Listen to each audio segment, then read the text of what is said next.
बिस्मिल्लाहिर्रहमानिर्रहीम। अस्सलाम वालेकुम दोस्तों, मुझे उम्मीद है कि आप सब खैरियत से होंगे और खुशबाश होंगे। तो दोस्तों, आज हम सोल्व करेंगे Khyber Medical University Centralised Test, यानी ये टेस्ट एडमिशन 2025 के लिए रखी गई थी। ये पूरे पाकिस्तान के फ्लोरिड एरियाज़ के नाम से 4 सेंटरों में रखी गई थी। तो दोस्तों, यहाँ से तकरीबन 90% MCQs मेरा बेस ऑफ सक्सेस बुक से ही आए हैं। तो आज जिन्होंने टेस्ट दिया हमारे स्टूडेंट्स सब मुतमईन हैं, बहुत अच्छे कमेंट्स कर रहे हैं। वो ऑलरेडी मैंने ग्रुप में आपके साथ शेयर कर दी है। तो दोस्तों, आज हम सोल्व करेंगे इस पेपर को। तो ये पेपर हमें मिला है, पहला MCQs हमारे पास ब्लर है, ज़्यादा कटपुट होने की वजह से इसको हम तो सोल्व नहीं कर सकते, क्योंकि हम अथेंटिक न्यूज़ और एजुकेशन प्रोवाइड करते हैं, नॉलेज प्रोवाइड करते हैं। तो हम स्टार्ट कर देंगे सवाल नंबर 2 से। तो सवाल नंबर 2 में हमारे पास है, इन ए सर्टेन कोर्ट लैंग्वेज। दोस्तों, आपको पता है एक तो वर्बल होता है, एक तो नॉन वर्बल होता है। तो आपको तो पता है एक verbal communication, non verbal communication. This question is a non verbal question. तो इसको अभी टेक्निकली सॉल्व करना है। आपको ये निहायत ही पेचीदा लगेगा, कंफ्यूजिंग लगेगा। अभी टेक्निक में आपको बता दूंगा इंशाल्लाह। इस तरह MCQs आर्मी के, डॉक्टर और नर्स के बहुत एग्ज़ाम में आते हैं। तो इसमें सबसे पहले आपके पास ट्रुथ है, यानी सच्चाई, दयानतदारी है। तो उसका कोड WUXWK है। तो दिस वर्ड है no meaning, no proper meaning and no sentence structure. Then the next question is lie. Lie mean झूठ। तो अभी हम कोडिंग करेंगे, यानी ट्रुथ, सच्चाई, ईमानदारी का जो है ऑलरेडी आपके पास कोडिंग किया गया है। तो दूसरा में लाई जो है, इनको हमें कोड करना है। तो सबसे पहले हमें देखना है टी के बाद कितना ट्रुथ में। तो टी के बाद यानी सबसे पहला उनका आंसर है, मतलब टी के बाद 3 कोडिंग की गई। मिसाल के तौर पर टी के बाद यू है, वी है, डब्ल्यू लिया गया है। और आर के बाद भी 3 असेंडिंग फॉर्म में होगा, यानी आर के बाद 3 सेंटेंस जो आता है, 3 जो अल्फ़ाबेट आता है नेक्स्ट 3, तो उनको ऐड करना है। मिसाल के तौर RSTU देख ले, आंसर में आपके पास यू है। तो इस तरह लाई की बात करेंगे आसान अल्फाज में। तो लाई एल से 3 असेंडिंग करें, LMNO, तो सबसे पहले ओ आएगा। उसके बाद आई के बाद 3 ऐड करें, JKL, एल आएगा, तो एल आएगा। तो आखिर में हमारे पास ई पर आप 3 असेंडिंग डालें, मिसाल FGH। तो इस सवाल का सही जवाब हमारे पास क्या होगा? The correct answer of this question is option B, OLH is a correct answer. यानी असेंडिंग फॉर्म में आपको 3 ऐड करना है अल्फ़ाबेट में, तो आपका आंसर ज़रूर आ जाएगा। तो इस सवाल का सही जवाब है option B is a correct answer of this question. तो अगला सवाल हमारे पास है सवाल नंबर 3, which option completes the analogue.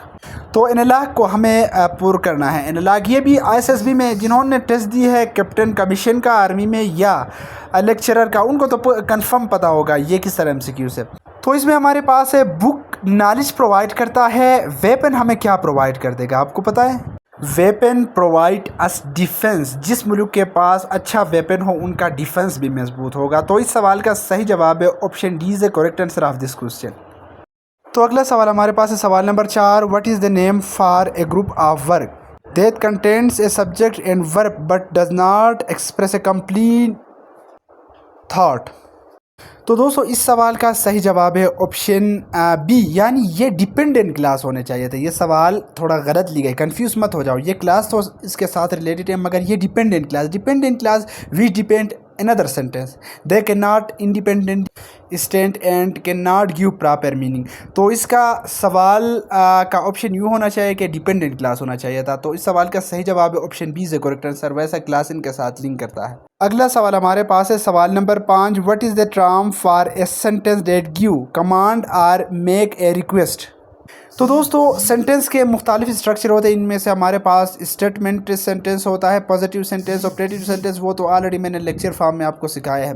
तो इसमें हमारे पास जो कमांड और रिक्वेस्ट को जाहिर करे वो क्या है? ऑप्टेटिव सेंटेंस है। एक्सक्लेमेटरी सेंटेंस वो सेंटेंस है विद गेस्चर को एक्सप्लेन करता है। मिसाल के तौर पर जिसमें होप होता है, खुशी होता है, मतलब वो उन चीज़ों को। और statement sentence which give statement, यानी वो आपको स्टेटमेंट प्रोवाइड करता है। Question sentence ask some question about the sentence, यानी इसमें आपसे कुछ सवाल पूछा जाता है। तो इस सवाल का सही जवाब है option D is the correct answer of this question.